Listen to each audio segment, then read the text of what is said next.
Hello everyone, this is Mr. Lawback. In this video, I'm going to go over the national powers within the scheme of federalism. So these powers are granted to the national or the federal level of government. So the Constitution grants three types of powers.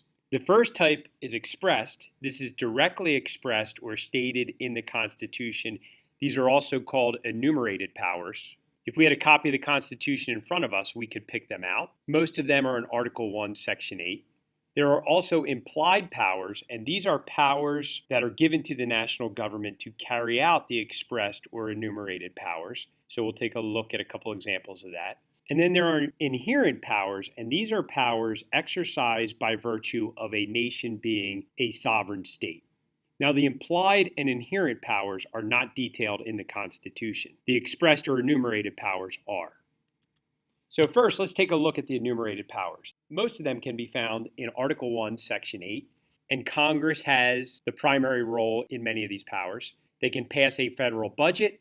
They can pass and raise taxes. The federal government can borrow money. They can coin money or print money.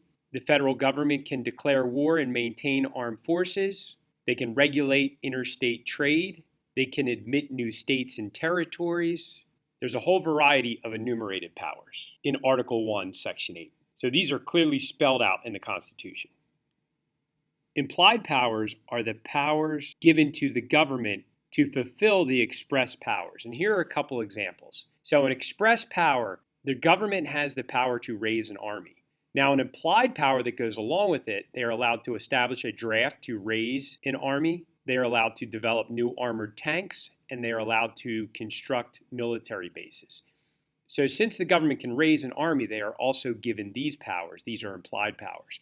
Another example, an express power, the federal government can collect taxes.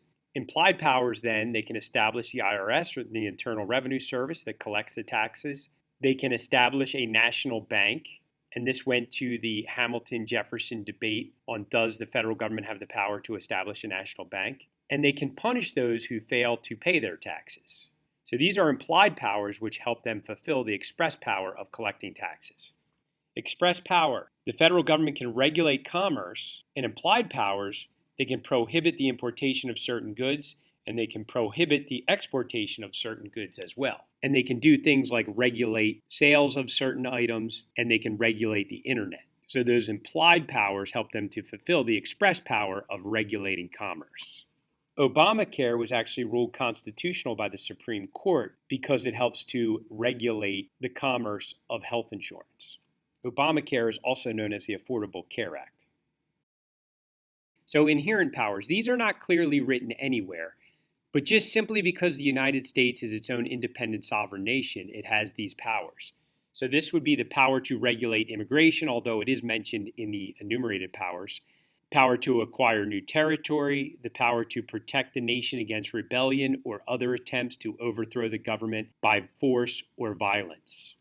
So as a big takeaway, while sometimes these powers can be the subject of debate, pretty much everyone agrees that it's important for a sovereign nation to have these types of powers.